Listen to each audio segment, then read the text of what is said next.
নমস্কার বন্ধুরা, cooking studio by কৌশানীতে আপনাদের সবাইকে স্বাগত। এই গরমে শুধুমাত্র 4টি উপকরণ দিয়ে খুবই সহজে তৈরি করে নিন দুর্দান্ত স্বাদের ঠান্ডা ঠান্ডা এই ডেজার্টের রেসিপিটি।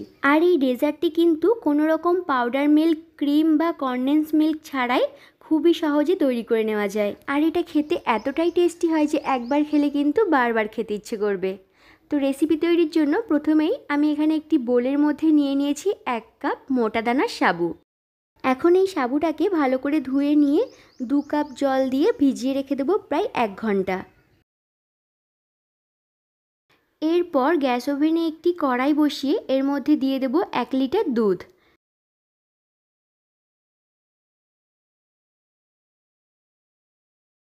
দুধটাকে দেওয়ার পর এইভাবে একটু নেড়ে চেড়ে নিয়ে ফুটে ওঠা অবধি অপেক্ষা করব।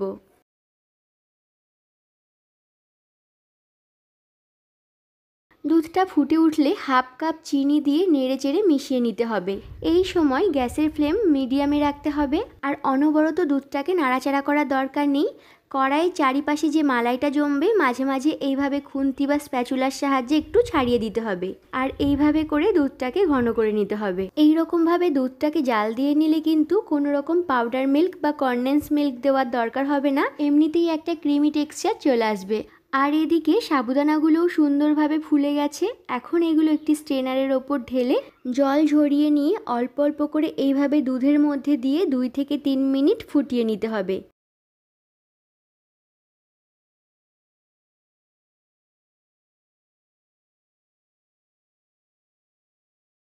যেহেতু সাবুদানাগুলো আগে থেকেই জলে ভিজিয়ে রাখা ছিল, সেই জন্য খুব বেশি সময় ধরে ফুটিয়ে নেওয়ার কিন্তু দরকার নেই।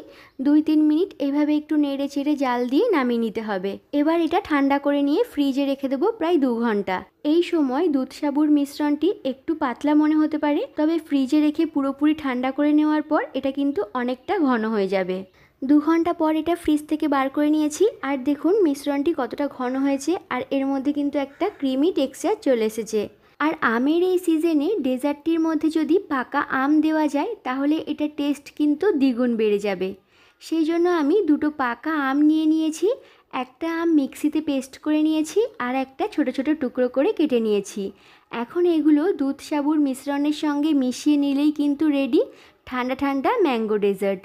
তো বন্ধুরা, আমের এই সিজন থাকতে থাকতেই অবশ্যই বাড়িতে একবার এই রেসিপিটি ট্রাই করবেন আর কেমন লাগলো আমাকে কমেন্ট বক্সে জানাবেন। তার সঙ্গে সঙ্গে লাইক শেয়ার করতেও কিন্তু ভুলবেন না।